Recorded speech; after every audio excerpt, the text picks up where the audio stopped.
tidak pernah bertemu dengan mereka, Rasulullah rindunya luar biasa.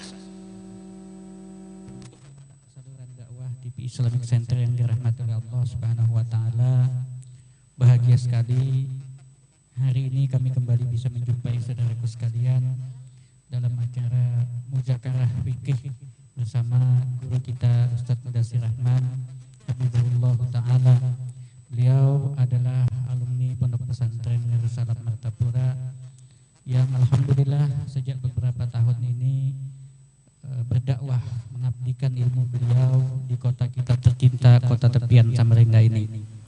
Alhamdulillah kita bersyukur kepada Allah karena hingga detik ini Allah Subhanahu wa taala masih menganugerahkan begitu banyak nikmat dan karunia-Nya kepada kita sekalian. Dan di antara nikmat yang paling besar yang Allah anugerahkan itu adalah nikmat iman dan Islam.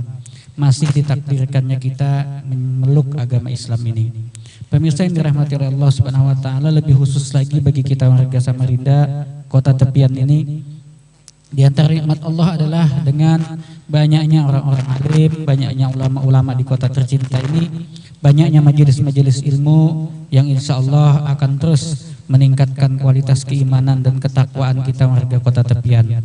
Nah, tinggal kita bagaimana mensyukuri nikmat Allah ini. Apakah dengan banyaknya majelis ilmu ini kemudian membuat kita rajin menuntut ilmu, membuat kita rajin untuk mendatangi guru-guru, membuat kita rajin untuk hadir ke majelis-majelis untuk menambah pengetahuan kita dan sekaligus menciptakan suasana batin kita yang lebih dekat dengan agama.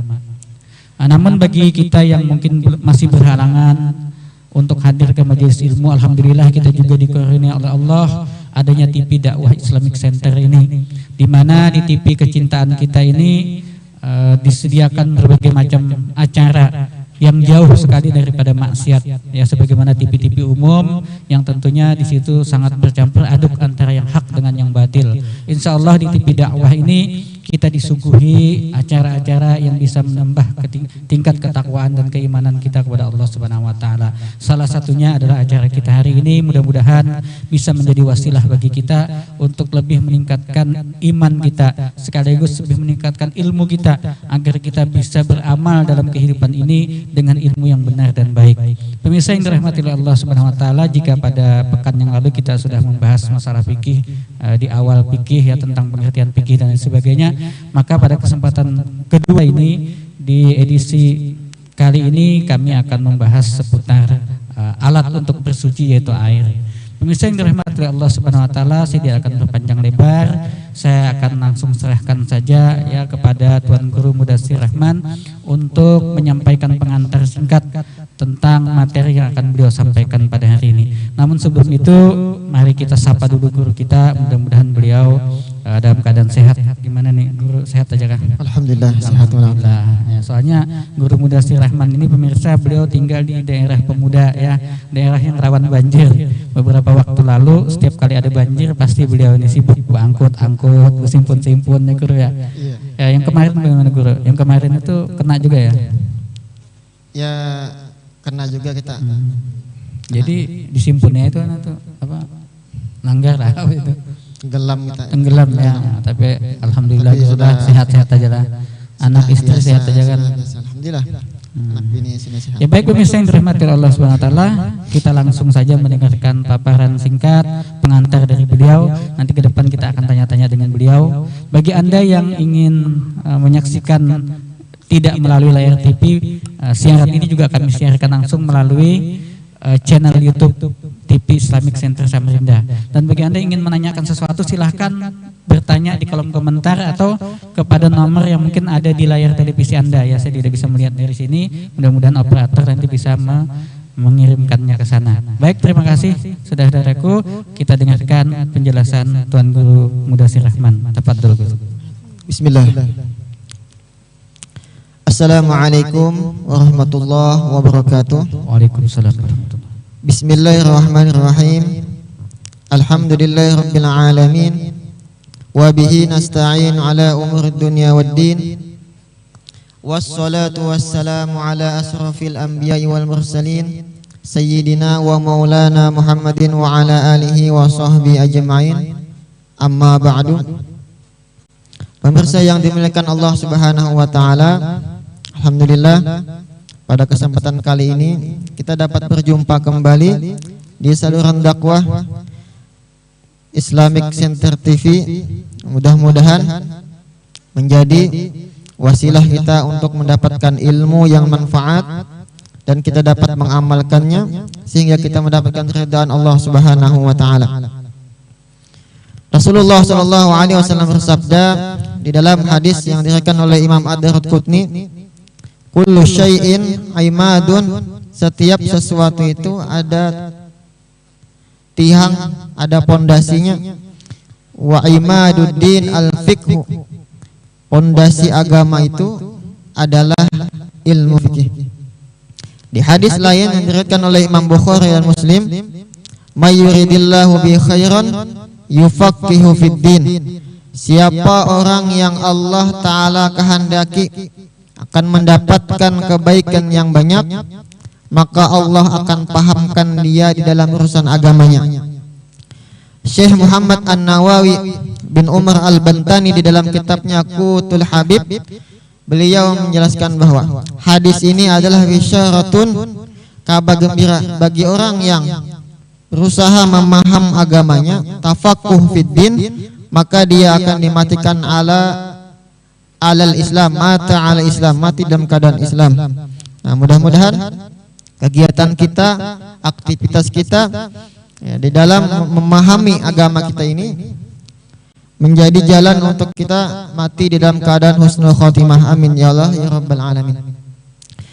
Nah, bagaimana caranya supaya kita mendapatkan ilmu? Nah, di antaranya adalah datang ke majelis-majelis ulama, ya kan? Kemudian duduk di majelis beliau, atau kalau disempat maka buka kajian-kajian beliau yang ada di YouTube atau di media sosial.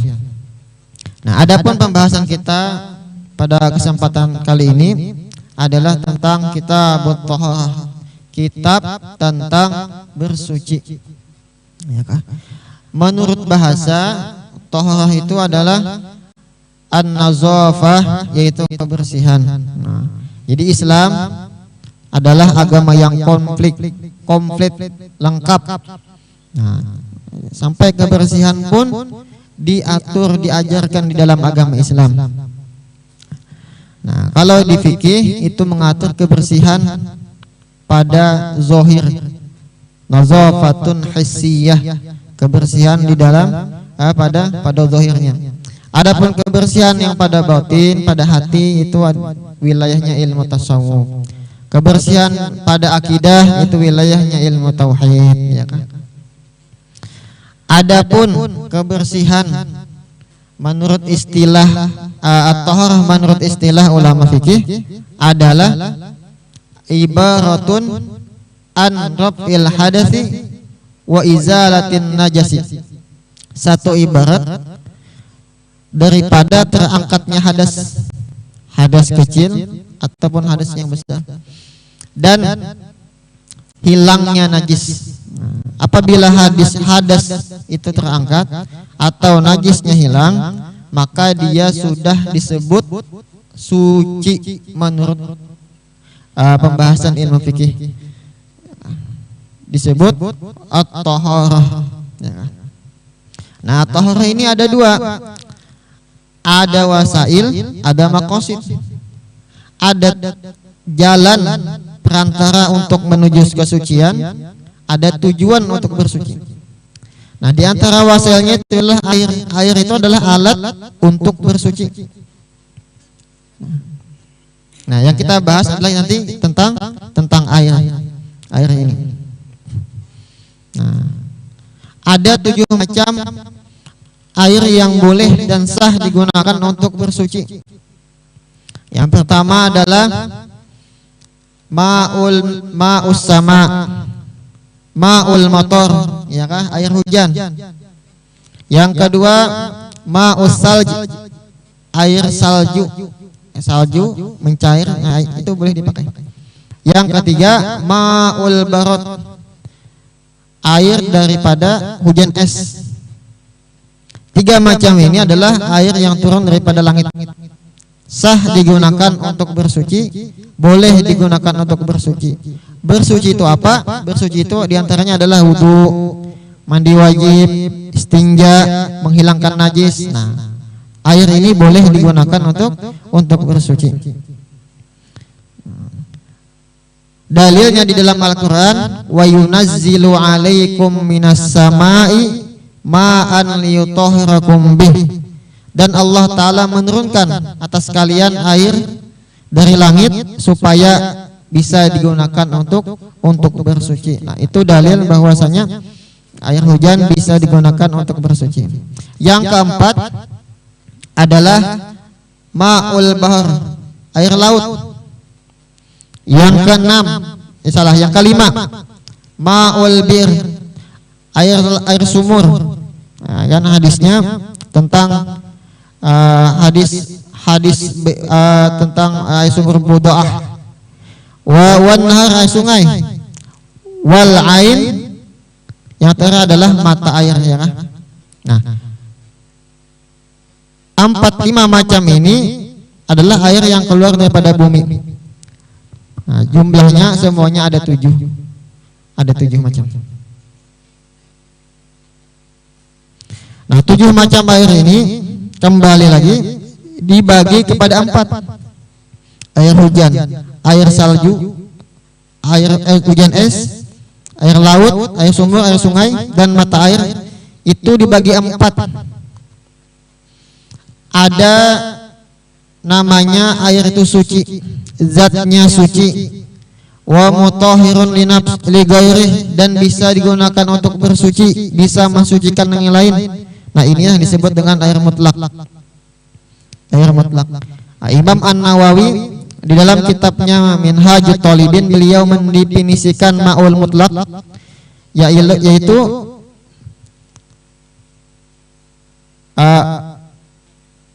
ialah air yang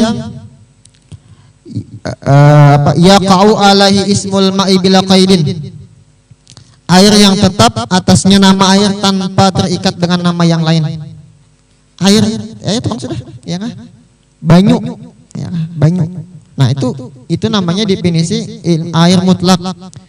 Nah, itu boleh digunakan untuk bersuci. Dan airnya suci, ya kan? Kalau airnya itu terikat dengan nama yang lain, tetapi dia tidak lazim, misalnya air laut,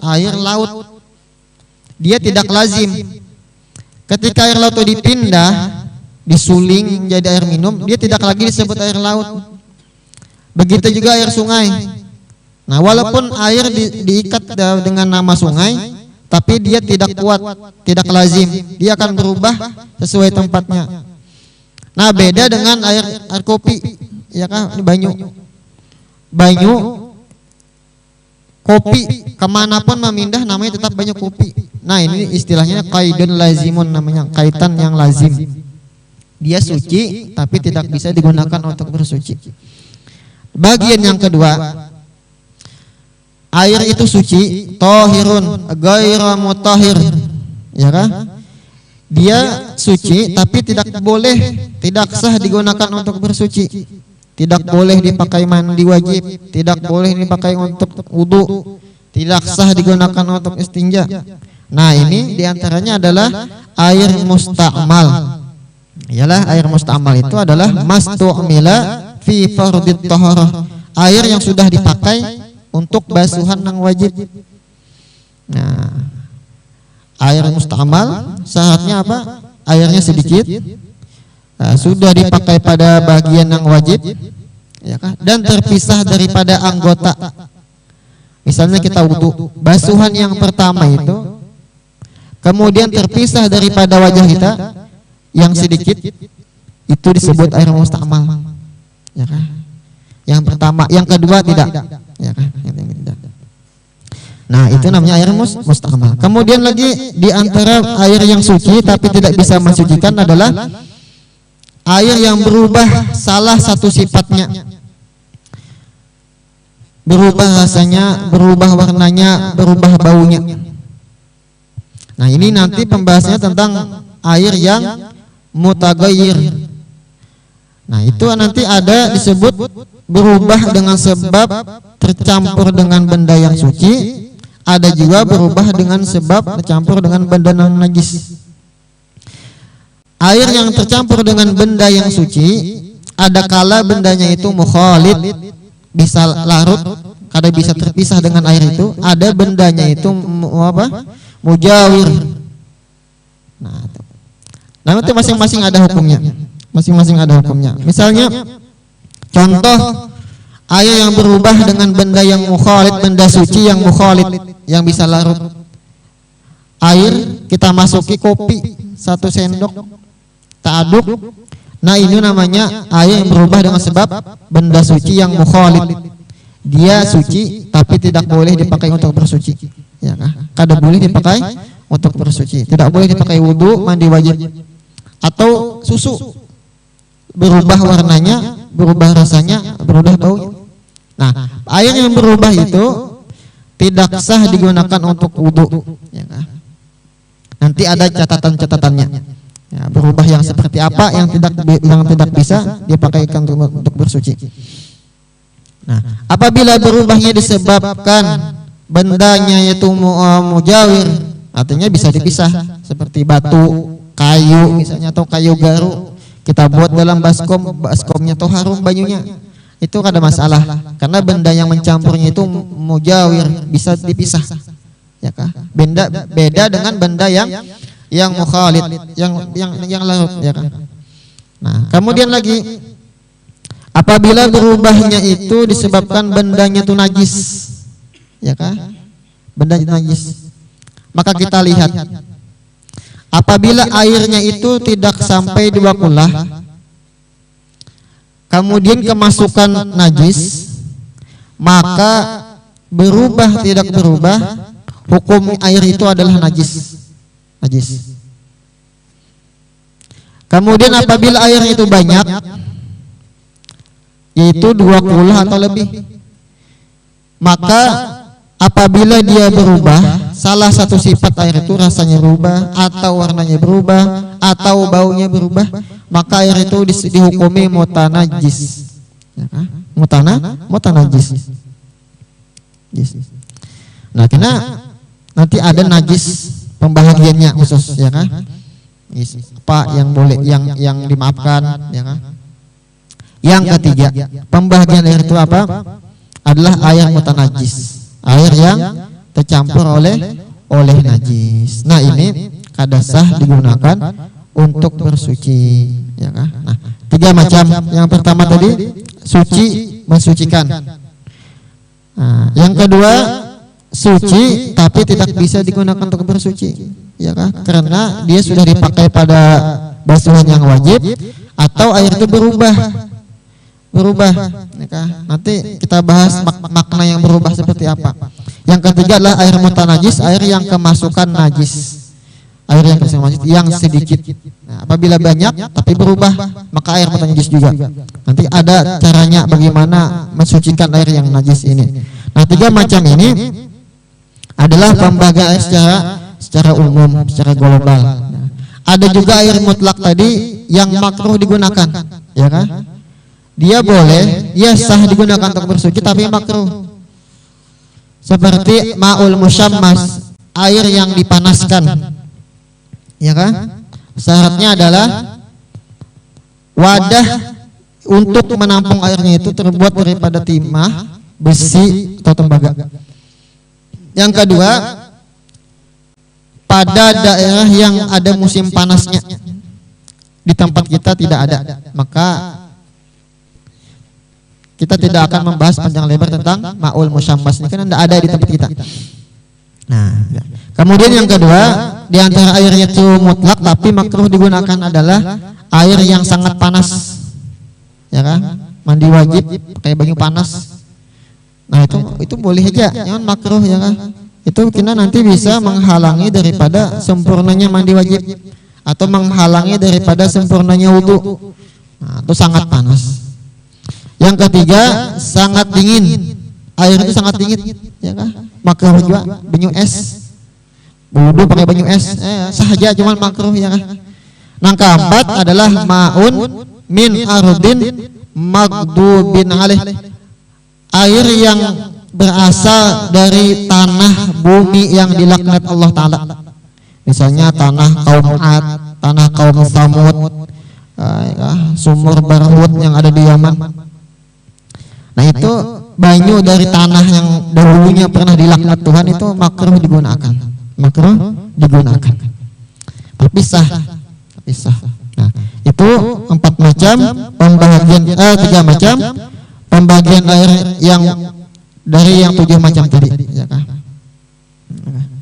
Dari segala macam air itu yang paling afdal adalah air yang keluar daripada jari jemarinya Nabi Muhammad SAW. Sebagaimana di dalam syair, wa afdalul miyahi ma'un qatnaba baina asabihin nabiyil muttaba yalihi ma'u zamzamin wa fal kautsari panaili misra summa bakil anhuri. Yang paling afdal air itu adalah air yang terbit memancar daripada jari jemari Nabi Muhammad SAW, itu yang nomor 1. Yalihi ma'u zamzamin, kemudian yang kedua adalah air zam-zam, itu yang paling afdal. Yang ketiga fal kautsari, air telaga Kausar. Mudah-mudahan ya kah kita dapat merasakan meminum air telaga Kausar Nabi Muhammad SAW. Yang keempat panail Misr, ialah air sungai Nil di negeri Mesir. Summa bakil anhuri, kemudian adalah air yang lain, mungkin masuk juga sungai Mahakam ya kah, dan yang lain-lainnya.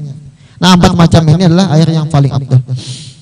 Nah mungkin itu pembahagian air secara global. Mungkin nanti kita akan rincikan, mudah-mudahan bermanfaat. Silakan kalau ada pertanyaan. Baik, terima kasih guru kita Mudassir Rahman. Pemirsa yang dirahmati Allah Subhanahu wa taala, tadi penjelasan dari Ustadz Mudassir Rahman tentang air dan perinciannya ya. Jika sekiranya ada yang ingin ditanyakan oleh pemirsa, mungkin bisa melalui kolom komentar di live Facebook kita, YouTube ya, di live YouTube kita, atau melalui telepon kalau memang ada telepon yang bisa dihubungi di studio ini. Pemirsa yang dirahmati Allah Subhanahu wa taala, mungkin ini ulun yang bertanya nih guru, boleh kan? Artinya ini kan masalah air tadi, seperti guru katakan tadi, air itu ada yang suci mensucikan, ada yang suci tapi tidak bisa mensucikan ya kan, dan yang ketiga air yang najis itu jelas sudah tidak bisa mensucikan. Bagaimana caranya ini? Kan tadi guru ada bilang air yang terkena najis kan airnya kan jadi najis tuh. Nah, bisakah itu masih disucikan guru, dibersihkan? Air yang kemasukan najis. Ya. Bagaimana cara mensucikannya? Ya, apakah langsung dibuang misalnya? Ya. Atau kalau bisa langsung dipakai? Nah, ini ada 3 cara untuk mensucikan air yang kemasukan najis. Oh, ada 3 ya. Tapi ini maksudnya najis yang tidak dimaafkan, tidak ditolerir. Kalau dimaafkan itu enggak apa guru? Nah, air apa? Yang kemasukan najis yang dimaafkan itu misalnya bangkai binatang yang tidak mengalir air darahnya, seperti nyamuk, semut, ya kan? Nah, kemudian nyamuk ini masuk ke dalam kopi, atau samut ini masuk ke dalam kopi minuman kita, atau di dalam masakan kita, masuk dengan sendirinya, kemudian dia meninggal dunia di dalam wadah itu tadi, ya kan? Mati kan, ya lah. Maka itu najis tapi dimaafkan. Dimaafkan, jadi jangan dibuang. Maksudnya di dalam kuah sop. Dibuangnya anunya aja ya. Iya, di dalam kuah sop misalnya ada semut misalnya loh, itu biasanya ada, tapi dia masuk dengan sendirinya. Kemudian masuk dengan sendirinya, kemudian mati di sana, jadi bangkai di sana. Selamanya kadang berubah banyu itu, maka dia tidak dihukumi najis. Itu binatang yang kada berdarah. Iya. Adapun misalnya binatang yang tidak dimaafkan, misalnya bangkai tikus. Bangkai tikus masuk ke dalam suatu wadah. Kita lihat airnya itu banyak atau sedikit. Karena perbedaannya itu beda juga hukumnya. Kalau airnya batasan sedikit, banyaknya nih, Guru. nah batasan banyak itu adalah air yang sampai 2 kulah. 2 kulah itu sama dengan 216 liter, ada yang mengatakan 217 liter. Ya kan? Kalau kita bikin kolam, ukurannya itu panjangnya 60 kali lebar 60 kali tinggi 60 cm. Kalau kita bikin kolam di dalam rumah itu ukuran yang pas-pasan sudah. Kalau gini Guru, ini kan sudah sampai 2 kolah ini cukup. Kayak bak mandi kita di rumah kan rata-rata sudah cukup 2 kolah itu. Tapi kan bangkai tikus ini bau Guru. Tapi kalau masih ada baunya nggak betul? Nah iya. Bau disebabkan oleh najis. Najis tadi. Sudah dibuang nih najisnya. Ya. Jadi caranya ada 3. Ya kan, misalnya suatu wadah banyu kemasukan najis. Ya najis kita buang dulu, ya kan? Bagaimana caranya? Yang pertama adalah dengan ada kalanya dengan berubah sendirinya. Tapi ini airnya banyak. Asalnya ini bau, kemudian kita diamkan aja lawas-lawas, ini hilang baunya. Nah itu suci dah. Oh hilang juga ya. Bilanya hilang baunya suci sudah itu. Ya kan? Hilang kada lagi deh bau bangkai. Banyak suci dah hukumnya. Yang kedua ada dengan muka asal kita tambahi wanginya. Oh ya ditambahi. Tambahi lagi ya. Ya yang banyak tambahi lagi ya kan? Tambahi lagi. Ya tambahi lagi wanginya. Kita tambah sampai hilang baunya tuh. Oh, gitu. Ya kan? Hilang. Nah bicara bau nih Guru, kan kalau kita ledeng itu biasanya bau nih, bau kaporit atau bau apa zat kimia lah itu. Zat kimia. Itu kan memang bujur 2 kolah lebih itu jelas kan. Jelas. Tapi baunya juga pada Guru, itu masuk kategori mensucikan dah itu. Nah ya. Baik. Bagaimana hukumnya air yang bau kaporit ya kan? Kalsium, hipoklorit ya, sejenis kimia untuk menjernihkan airnya kan. Sifatnya itu mukhalid. Artinya ini larut di air, ya kan? Kadang mungkin dipisahkan. Nah, bagaimana hukumnya apabila kaporit ini masuk ke dalam air, ya kan? Kemudian merubah salah satu sifatnya, yaitu bau. Biasanya baunya berubah, jadi bau kaporit. Baik. Air yang berubah, yang tidak bisa digunakan untuk bersuci itu adalah perubahannya itu banyak. Satu, banyak berubahnya. Yang kedua, merubah namanya secara permanen. Bilanya berubah banyak, jadi orang kalau mengatakan ini bukan banyu biasa lagi, ini banyu kaporit sudah. Nah itu berarti kada sah digunakan untuk mandi wajib atau wudu. Apabila kita ragu-ragu, ya kah? Ini masuk berubahnya banyak kah sedikit kah? Nah ini hukumnya suci. Hukumnya suci. Jadi ada keraguan yang bagus gitu tadi itu. Kita ragu-ragu ini banyu kaporit ini bau. Banyu pidam ini bau kaporit. Cuman kita ragu-ragu nih, ini banyak termasuk kategori banyak kah sedikit kah? Maka hukumnya kembali kepada asalnya yaitu suci. Maka boleh digunakan untuk mandi wajib atau wudu atau menghilangkan najis. Karena gini Guru, ini kan musim corona ini mendengar juga kan pemerintah kota kita menambahkan disinfektan sedikit itu di air itu untuk membantu mencegah. Jadi kalau kita mencuci barang atau apa tuh otomatis walaupun mungkin tidak pakai sabun, tapi yang bagus pakai sabun Bang ya kan. Itu sudah ada sedikit disinfektannya. Nah ini disinfektan gimana Guru? Apakah itu masuk kategori itu tadi juga? Pokoknya apa aja benda yang penting suci lah. Dicampur kepada air, ada mengalami perubahan tapi sedikit. Ada berubah memang ada sedikit bau. Nah, kan sedikit bau disinfektan atau bau apa misalnya. Tapi sedikit, maka itu masih dihukumi suci. Masih dihukumi suci. Ulun kan pernah diskusi dengan direktur teknisnya Guru. Kebetulan pernah sama-sama satu perjalanan, pernah ulun tanyakan itu. Jadi ternyata alhamdulillah kalau kita di Samarinda ini bahannya halal Guru. Nah, jadi kan ada juga tuh alat yang sempat ribut itu di internet itu, yang ada di daerah mana itu yang bahan-bahannya tidak halal ternyata, tidak ada label halal. Nah ternyata alhamdulillah kalau Samarinda aja itu termasuk halal. Nah tapi nih Guru ada lagi yang menanyakan, itu kan misalkan kita air ini sudah ada, kita ragu ini air ini sudah masuk halal apakah ada? Seperti misalkan seperti Guru bilang tadi, air itu kena najis, sudah kita buangin najisnya masih ada baunya. Kemudian kita biarkan atau kita tambahi dia sudah normal lah bahasa secara jahir, tapi hati ragu Guru, apakah kita tetap tetap lakukan itu karena secara jahil sudah memenuhi syarat, atau kita melakukan alternatif bersuci dengan cara yang lain? Ya begini, kalau air itu asalnya najis, kemudian ragu-ragu apakah sudah suci atau kada, ya kah? Maka kembali kepada hukum asalnya najis gitu ya. Najis. Sudah yakin ya, mantap lah.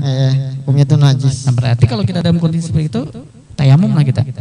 Cari banyu yang lain. Nah, seandainya kada ketemu banyu nih. Nah, kalau kada mama wa illam tajidu ma'an fatayammamu. Apabila kalian kada mendapati banyu, kada lagi banyu, fatayammamu, maka solusinya adalah tayamum. Nah,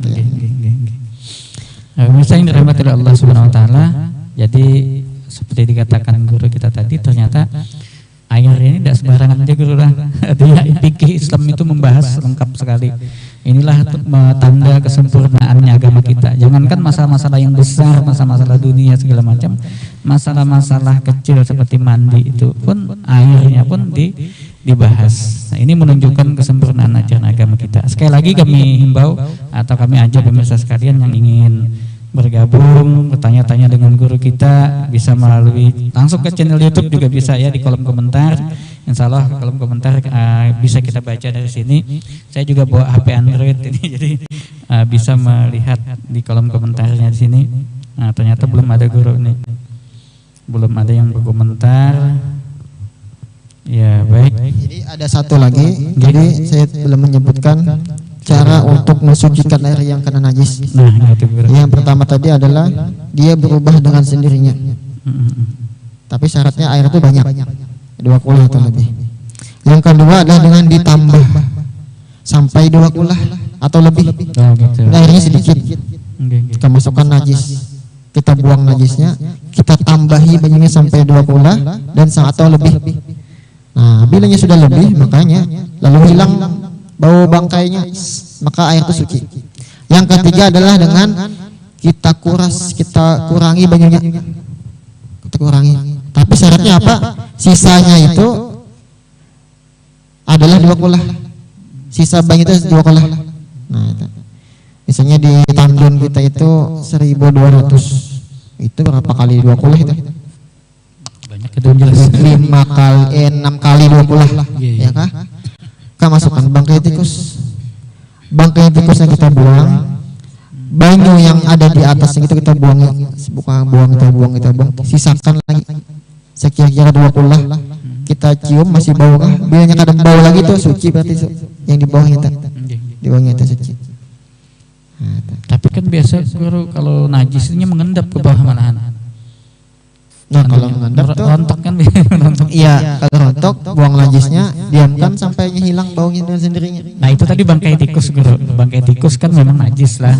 Terus apa haram dimakan ya kan. Bagaimana kalau bangkai iwak? Iwak kan binatang yang boleh dimakan nih. Itu masuk najis ya lah.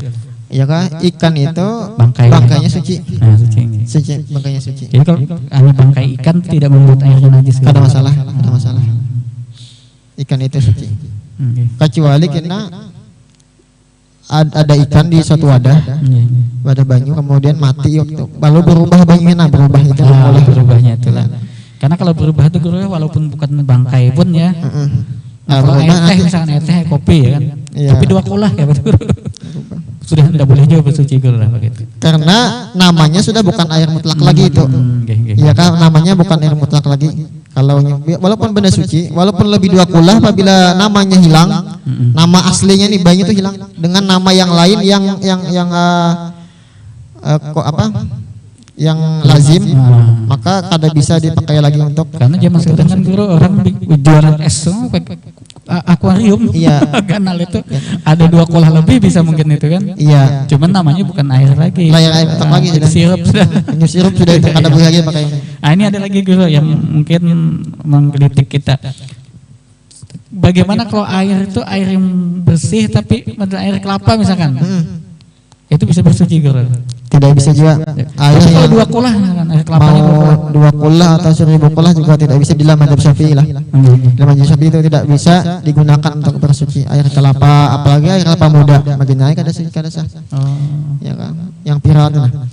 Ya kan? Oh, itu lain juga yang viral tuh. Itu lain kelapanya yang boleh bersuci. Air dari pohon, iya. sama ada dari akarnya, dari buahnya, dari pohonnya itu kada sah digunakan untuk bersuci. Tapi suci guru ya. Dia suci tapi tidak bisa Boleh digunakan diminum untuk kan? bersuci. Masuk apa akar berjakah kayak itu kan kalau kita ke hutan ingat waktu kecil itu Iya. kita kehausan tinggal potong akar. Potongannya kalau airnya kan itu suci tapi tidak boleh berwudu banyu atau tidak boleh kada sah. Padahal itu bisa buat wudu kalau segi hitungan nantinya kan. Karena dia ngalir. Ya harus airnya bersumber dari tanah atau dari langit atau airnya itu tidak terikat dengan nama-nama lain ya. Itu kan air pohon kemanapun gitu air pohon. Kalau air es, air yang sudah mencair maksudnya. Es sudah mencair. Iya itu boleh. Boleh ya. Boleh tapi kalau sangat dingin tadi makruh hukumnya. Karena membuat mudarat lah. Tapi di tempat kita tidak ada. Ya. Ada air es. Cuma kalau Saudi yang tidak ada. Hujan es yang tidak ada juga. Nah, kalau air banjir guru, kan kalau kita apalagi daerah pemuda kayak udah kalau banjir, banyunya bukan 2 kolah lagi sudah. Cuman kan banyunya agak kuning apa itu. Ya perubahan yang disebabkan oleh Alam. alam atau jalannya air ke sungai atau paret ya kah? Itu kada masalah sah. Ya, disebabkan oleh tanahnya misalnya tanah liat jadi kuning misalnya ada masalah atau wadah menyimpan banyu itu yang menyebabkan itu berubah itu juga ada masalah sah aja digunakan Kadang-kadang kan kalau sudah suasananya banjir kadang-kadang kita air melimpah tapi air bersih kan kurang tuh. Iya. Nah banyak orang kan sayang nih air daripada dipakai buat mandi apa macam buat minum aja gitu kan. Ya kan air suci itu belum tentu bersih ya kalau. Iya betul. Air bersih juga belum tentu juga suci. Untuk suci. Contoh tadi lah air. Jadi airnya banjir itu jelas itu suci mensucikan karena banyaknya sangat banyak. Adapun warnanya itu ada masalah karena itu asli dari alam memang itu. Nah kalau ini guru bersuci ini antara bersuci hadas kecil dengan hadas besar. Karena lihat kadang-kadang ada orang kalau urusan wudunya hati-hati bujur kesucian, tapi urusan mandinya kadang air 1 ember enggak sampai 2 kolah. Ya bercibuk di situ apa segala. Ini kita manjab sapi ya kan. Tapi kalau manjab lain katanya ada yang enggak masalah air netes, enggak ada air mustakmal kan. Kalau kita manjab sapi kan air mustakmal ada nih guru. Kadang ada orang mandi di ember 1 ember. Ya airnya mencurat-curat juga ke situ ya betul. Itu air yang terpisah dari badannya kemudian masuk ke wadah baskom nang kada sampai 2 kolah tadi itu jadi musta'mal bagi kita ya kan. Jadi bagaimana caranya supaya jangan musta'mal? Ya pikirkan naik ya pakai caranya gantung di atas kah? Pakai selang halus kah ya kala. Nah itu masih bisa dipikirkan ya kan. Nah ada juga ini guru ulun pernah dengar dari kawan ulun, enggak tahu ini bujur apa kada. Ini ada kita kecil nih enggak sampai 2 kolah. Supaya kita bisa mandi enggak perlu pakai selang. Kerannya dialirkan, jadi ini. Nah itu bagus juga. Air mengalir bujur lah itu. Bisa lah itu. Bisa. Soalnya kan kalau airnya kerannya tidak kita hidupkan, kita mandi ini tidak sampai 2 kolah mencurat air dari badan ini kan mustamal kan. Nah katanya supaya tidak mustamal kerannya dihidupi, jadi airnya masuk air mengalir. Cuma kan sudah tertandak lah. Yang penting ya tidak masuk kembali ke airnya itu nah. Kalau nya masuk walaupun keran tetap mustamal. Oh tetap mustamal lah. Jadi kalau mau bikin wadah itu yang tertutup, wadah tertutup, ada kerannya di bawah itu bagus. Ya kan? Ini masalah teknik. Itu kan alasannya kan kayak ini ya karena itu tadi. Jadi kalau sudah dialir air katanya ini masuk air mengalir walaupun mencurat apa kecipratan ke situ kan mustamal lagi katanya. Oh, itu mustamal. Tetap mustamal lah. Iya mustamal. Nah karena ini penting dulu. Soalnya kan kalau ini menyebar paham-paham ini, artinya kan kita jangan sampai salah dalam bersuci lah ya kan. Iya, karena penting kan Allah Subhanahu wa taala mewajibkan kita sembahyang. Ya kala syarat sahnya sembahyang adalah suci. Cara bersuci adalah wudu. Alat untuk wudu adalah banyu. Ya. Nah, jadi banyu ini mesti kita ketahui ini apakah boleh dipakai untuk bersuci atau tidak. Nah, untuk mengetahui itu bisa dipakai bersuci tidak, maka caranya adalah mengaji. Ya kan? Mengaji, mengetahui pembagian air itu. Apakah ini air ini musta'mal kah? Air ini berubah kah? Atau ini air ini najis kah? Nah, karena ada sesuatu yang dimaafkan. Misalnya kita berwudu, ini banyak yang berwudu 4 berlima. Kan kadang ada yang gencang berwudunya ya. Masuk ke sebelah kawan ya loh. Masuk ini kawan sudah ancang-ancang dah. Sebelah sudah netes ke samping. Masuk ke tangan kawan. Itu ada masalah itu dimaafkan aja. Ya setiap sesuatu kullu ma'asura ihtirazu anhu fama'fun anhu. Setiap sesuatu yang sulit dihindari, dijaga, maka itu dimaafkan. Yang penting udah sengaja lah. Hukumnya dimaafkan, itu nggak ada sengaja. Nah sama tadi guru, kalau kita mandi tadi kan enggak sampai 2 qolah. Kita sudah hati-hati nih kan supaya yang dari badan enggak netes lagi ke situ. Cuman kan tangan kita yang mencibuk ini mengalir aja di situ. Iya. Nah itu. Oke, apa itu? Jadi misalnya kita wudu atau mandi wajib, nah di wadah yang baskom yang kada sampai 2 qolah, ketika kita ingin mencibuk, sama ada pakai gayung atau langsung tangan kita misalnya lah, maka niatkan niat iktiraf, niat menggayung, aku menggayung, saya aku menggayung ya. Ini bukan membasuh tapi iya kadang menggayung, aku menggayung, minta buat kan masalah tuh, aku menggayung, ya kan. Tapi itu masalah teknik aja, ya kan, tekniknya. Hendak aman, ialah diakali ya supaya jangan tutupi kah wadahnya atasnya, ya kan. Buat keran, nyaman sudah. Tapi untuk kita saat ini rasanya bisa dicari wadah nang supaya banyak itu jangan masuk tuh kawa banyak jerigen nah diulah ya kan. Perlu pakai ceret kan. Bisa juga atau plastik lah jangan kaca. Ini menyimpang sedikit guru karena masih menyangkut air kan dan menyangkut bersuci. Mungkin nanti ada khusus kan pembahasan kita tentang bersuci, mandi wajib segala macam. Iya, ada. Cuman mungkin bagaimanapun kita bahas ini pasti terkait ke situ. Nah ingin saya tanyakan gini guru, ini ke mandi wajib misalkan. Seperti saya tanyakan tadi kan kadang air itu melimpah, cuman kada bersih lah gitu. Nah, sehingga orang malas berkumur. Nah, yang ingin saya tanyakan kalau dalam mandi wajib itu seluruh tubuh kan dibasahin nih. Itu apakah termasuk rongga mulut apa bagian luar aja? Bagian luarnya aja. Bagian luar aja. Iya. Jadi kalau misalkan orang kada berkumur kadang ragu kan. Kumur hukumnya sunat. Ya, sunat. Ya. Karena ada juga yang bertanya itu guru ragu kan, bah, aku tadi sah kada mandi wajib, karena kada berkumur ya. Mandi wajib ini adalah sesuatu yang paling mudah pembahasannya. Karena rukunnya cuma 2. Niat ketika menyiramkan air ke salah satu anggota tubuh kita. Yang kedua adalah meratakan air kepada seluruh tubuh. 2 itu aja rukunnya, ya kan? Jadi kada ribet mandi wajib itu. Adapun 3 kali ini 3 kali itu sunahnya. bukan rukun wajib mandi wajib, itu sunat-sunatnya aja, ya kan? Yang penting kan sah itu sudah selesai. Iya betul. Sah jago mandi wajib bisa di tangan, sah jago mandi wajib sahnya atau di kepala, sah jago mandi wajib. Kalau kita ratakan airnya ke seluruh tubuh. Sudah sah. 2 itu aja, ya kan? Kadang harus madhab kiblat atau wudu itu sunat sebelum mandi wajib. Baik pemirsa yang dirahmati oleh Allah Subhanahu wa taala, tidak terasa ya perjumpaan kita sudah 40 menitan. Tidak lama lagi kita akan mengakhiri acara ini. Namun sebelum itu saya ingin minta Ustaz Mudasir Rahman untuk menyampaikan beberapa hal mungkin yang dianggap penting nih Ustaz sebelum kita mengakhiri perjumpaan kita pada kesempatan kali ini. Ya, baik. Dari segala pemaparan tadi, maka air yang dibolehkan untuk bersuci itu adalah sangat mudah untuk diperoleh, ya kan? Dan banyak apalagi di kota kita. Air kita melimpah. Jadi kesulitan air itu alhamdulillah kada ada di daerah kita, ya kan? Tinggal kita menjaganya supaya jangan sampai air yang kita gunakan untuk bersuci itu jangan sampai kemasukan najis yang tidak dimaafkan. Ya kan? Karena ini penting. Apabila bersucinya kita itu tidak sah, otomatis sembahyang kita kada sah, ya kan? Mengaji kita kada sah, kada boleh karena kada wudu. Karena kalau kada wudu sembahyang tuh jelas kada sah, ya kan?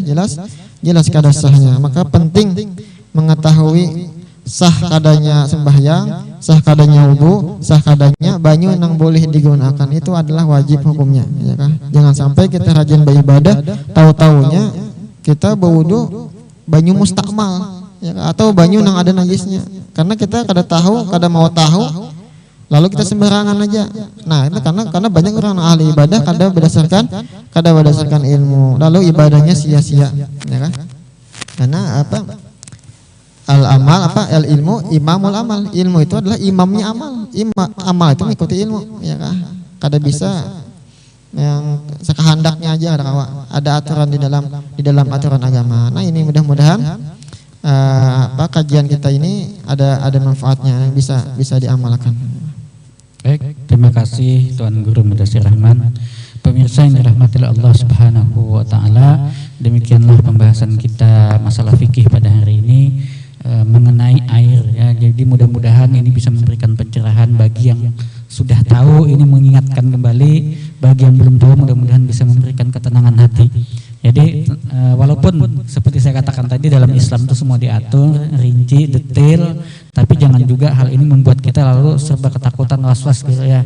Memang sesuatu itu ada aturannya, ada panduannya, tapi seperti dikatakan guru tadi, yang penting kita itu sudah berusaha untuk mempelajarinya dan sudah berusaha untuk menjaga kebersihan kita, terutama dalam masalah air ini. Kalau yang tidak disengaja itu lain ceritanya. Ya, Allah Maha Pengampun, la yukallifullahu nafsan illa wus'aha. Allah juga tidak menuntut kita kecuali batas kemampuan kita.